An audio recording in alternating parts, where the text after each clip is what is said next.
Hey, coach. Welcome to this coaching refresh. This is a beginner's course, and we're not here to reinvent the game. The mission is clear. Revisit what truly matters. The things we've practiced, taught, and repeated for years, but that deserve a fresh look. Over time, habits settle in. We coach on autopilot, repeat drills, and follow routines. But when was the last time we stopped to question why we do what we do? This journey is about sharpening the details, the small things that separate good from great. My goal is simple: to challenge your thinking, refresh your perspective, and give you tools to help your athletes grow. Let's begin. Your coaching reset starts now. Setting is the heart of the game. It connects defense to offense and defines how efficiently a team can attack. A great set gives hitters a chance to score. A poor one limits the team's potential. More than just a technical skill, setting demands quick decisions, precise timing, and constant communication. Whether you're a dedicated setter or a player learning the fundamentals, this module will help you understand the key concepts, responsibilities, and techniques that make setting a cornerstone of volleyball strategy. Setting is the action of delivering the ball to the best position for a teammate to attack. The setter's primary role is to run the team's offense, deciding who attacks, when, and how. In indoor volleyball, it is a specialized role. In beach volleyball, both players must set. Overhead passing and setting are different names for the same skill. This is the most accurate technique in volleyball, and all players should know how to perform it. More proficient setters mean more attack opportunities and a better chance of winning. Today, the overhead pass is encouraged not only for setting, but also for free balls and even serve reception. Fib is testing a rule allowing double contacts if they happen entirely on your side of the court. Setting is one of the most frequent and decisive actions in volleyball. Data from over 1.8 million touches show that setting represents 23% of all actions in a match, the most frequent technical skill.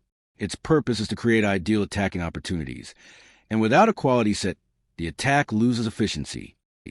Setting appears not only after a pass, but also after defense, free balls, and covers. It is a connecting skill that precedes most offensive plays, regardless of how the ball was recovered.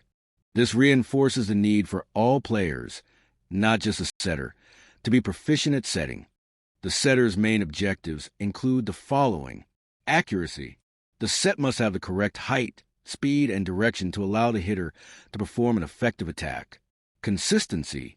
The hitter must trust that the ball will consistently arrive in the right spot and rhythm, allowing a confident approach every time. Set selection. The setter must decide where, when, and how to deliver the ball.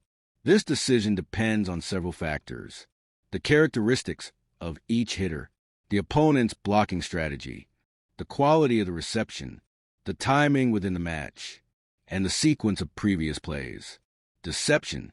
An advanced setter makes it more difficult for blockers to read the play by keeping a consistent ball contact and applying tactical variations to mislead the defense. This section begins a technical review of the setting action, focusing on the pre-contact phase, the moment before the ball is touched. At this stage, efficient movement is essential for a consistent and well-placed set. Setter movement has two main components: movement to the ready position and movement to the ball. Let's start with the ready position. Traditionally, the setter stands near the net, about 10 feet from the sideline, between positions 2 and 3. In modern systems, this position may vary. Against fast serves, the setter may start 3 to 6 feet off the net to reach poor receptions more easily. When entering from position 5, a more central position allows quicker adjustments. Whatever the strategy, receivers must be aware of adjustments to maintain first tempo timing. Once near the net, the setter should arrive before the receiver contacts the ball. The body stays open to the court to see passers and hitters clearly. Balance and control during movement help ensure a smooth transition and avoid net faults. Continuing our technical review, we now focus on the second part of setter movement: reaching the ball before contact in a controlled and efficient way. The setter's goal is to arrive in a stable, balanced, and neutral position before touching the ball. To move effectively, watch the reception, identify the best contact point, and then move with precision. Avoid anticipating the pass before knowing where it will land. This can lead to late or unbalanced sets. Footwork will vary depending on distance. For short distances, use a shuffle step. For medium distances, inside the 10-foot line, use a long step followed by a cross step. For long distances outside the 10-foot line, turn and run. When covering long ground, use the right foot to brake and stabilize, followed by the left foot for proper orientation. This technique helps maintain balance and control, especially during fast transitions. In special situations, when under pressure, the setter can use a 1-foot takeoff to reach a better position.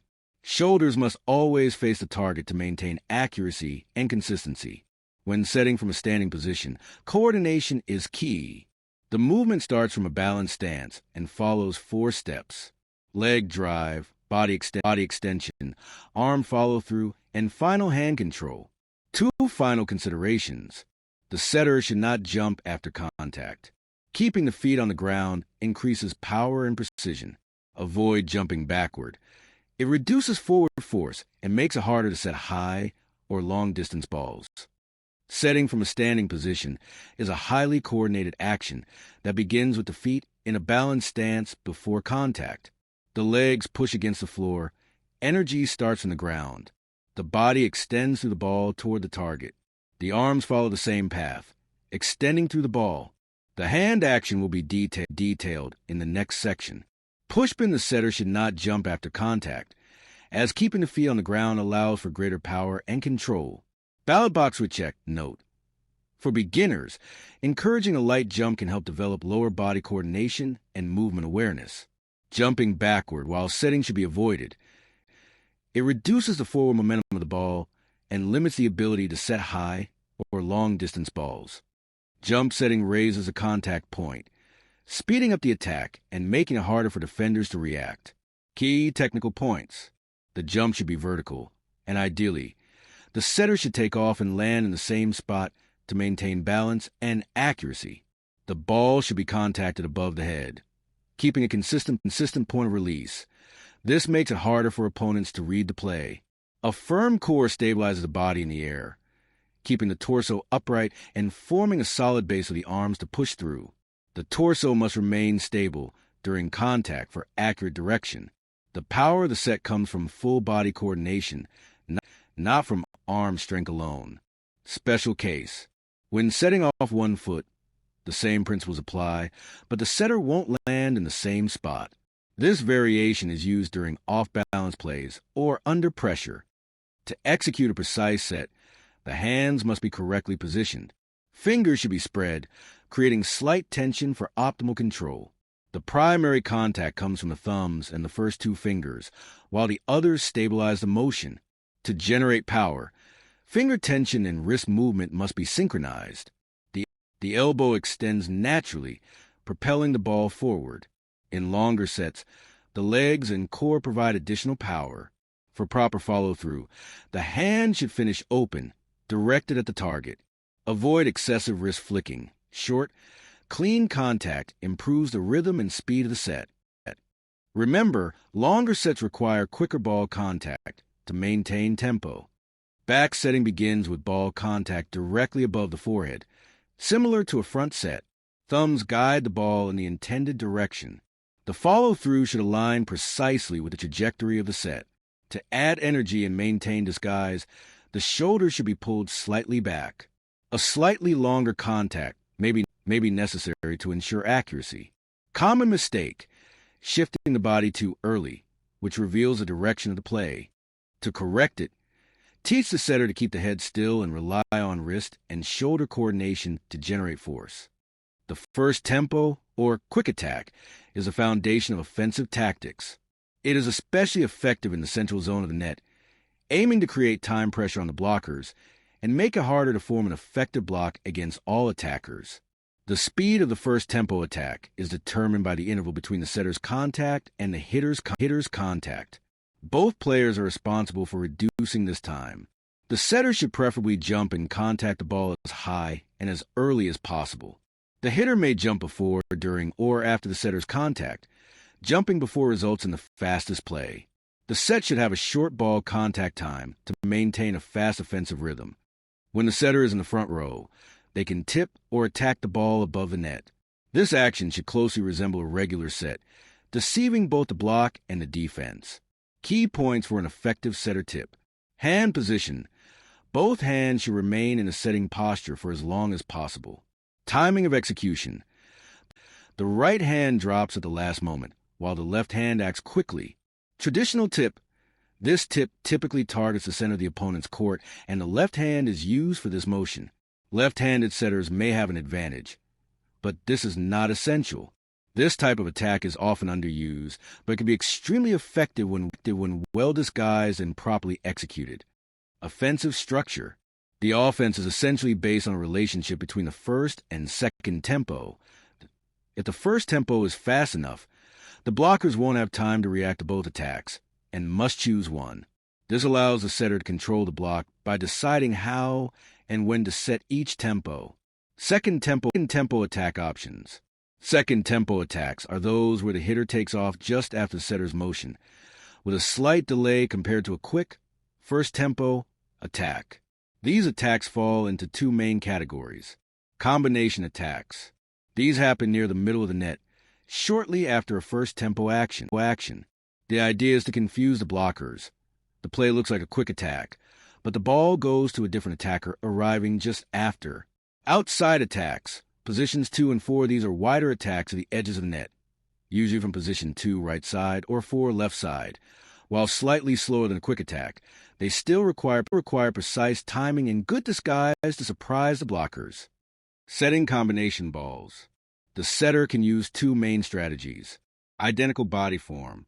Use the same hand and body position as in a quick set to make it harder for the blockers to read. Deception techniques.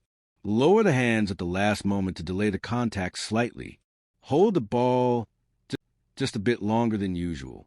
These small timing changes often trick the blockers into jumping with the first tempo attacker, leaving the second tempo attacker with a weaker or late block. Setting to the outsides. The same deception strategies apply here. In this case, the disguise happens between two similar-looking plays. For example, a 3, followed by a second tempo set to position 4 left side, known as go. A 6, followed by a second tempo set to position 2 right side, known as red. By hiding both the direction and timing of the set, the setter makes the offense less predictable and puts more pressure on the blockers. Setting in emergency situations. Accuracy is always the setter's top priority, even when the pass is poor. To keep the offense running smoothly, the setter must master several emergency techniques. One-handed set. This is used when the ball is too close or too high, near the net, and only one hand can reach it. The motion is similar to a standard set, but requires more wrist action, like a basketball shot. The contact must be short and controlled to avoid ball handling faults. When setting forward, the palm should face forward, directing the ball with control. When setting backward, the palm should face upward, adjusting trajectory with proper follow-through. The wrist should follow through toward the target. Collapse set. This technique is used for very low or wide receptions where body control is limited. The setter drops under the ball using their legs. The core remains firm to stabilize the body and support the arms. That standard setting technique should still be applied, using the legs when possible. After the set, the setter falls in a control way, usually onto the left knee and hip. Note, this technique is now rarely used in modern volleyball due to improved setter footwork, and because emergency plays are often handled by other players. Dig set. This is used when overhead setting is not possible due to a very low or off-target pass.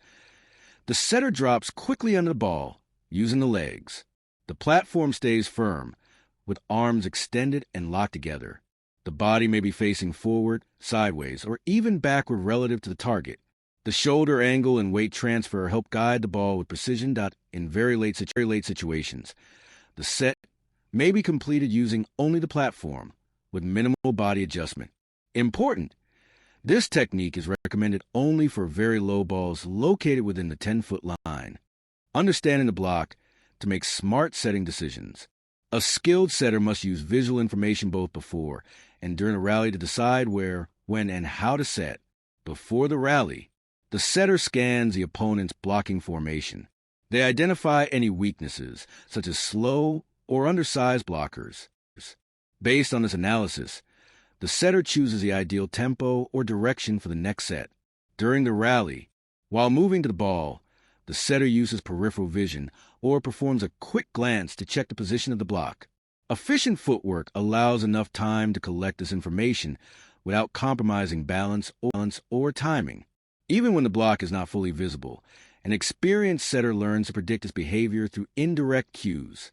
For example, if the setter moves toward position 4, they know the middle blocker is likely to follow. That knowledge opens a tactical opportunity to set toward position 2, where the block will be less prepared. Key concept: the setter must always be analyzing the opponent's reactions. Over time, this awareness allows them to develop simple but effective deception strategies, enhancing their ability to control the game.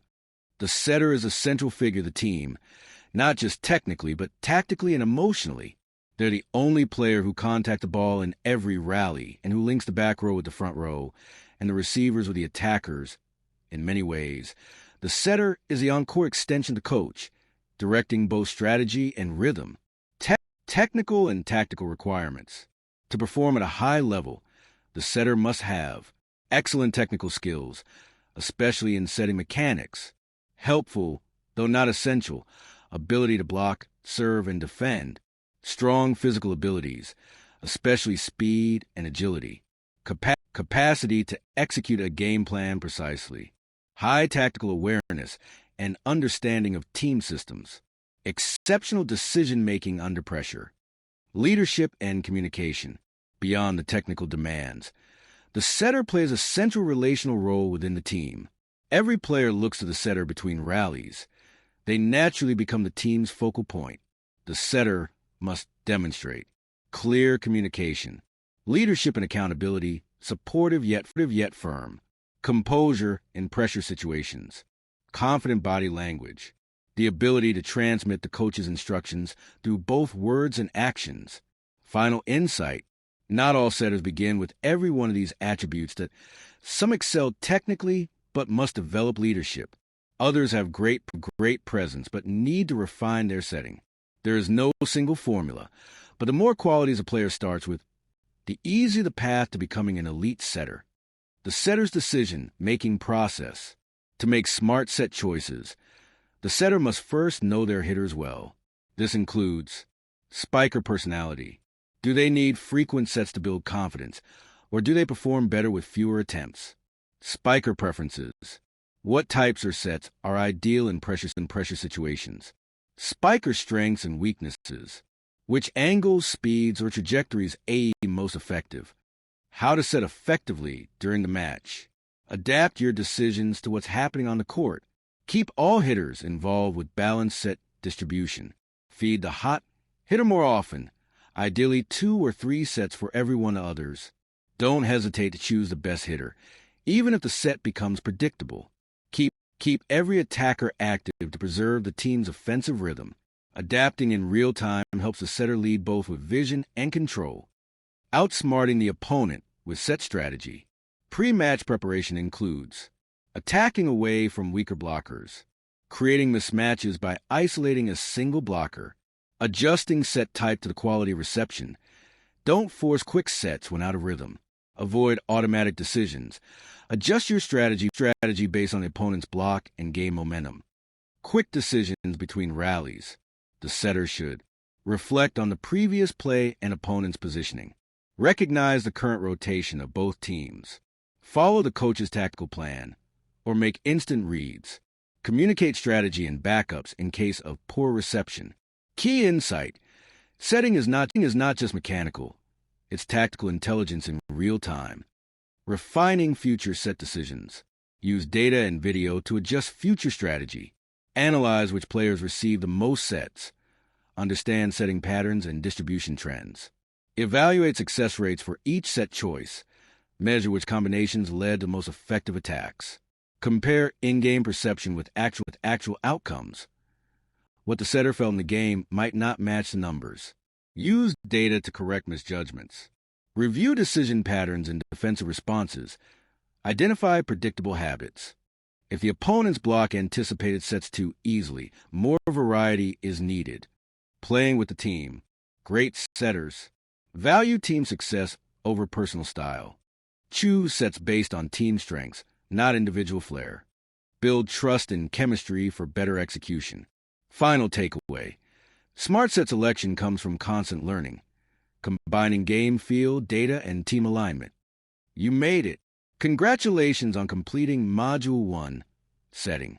In this course, we reviewed the technical phases of setting, the importance of tactical understanding, emergency techniques, and the role of the setter as a decision maker and leader. You've also explored how to read attackers, adjust strategies, and make smart choices under pressure. Great setters don't just deliver the ball. They connect the team, influence the rhythm of the game, and elevate performance. You're now ready to move forward.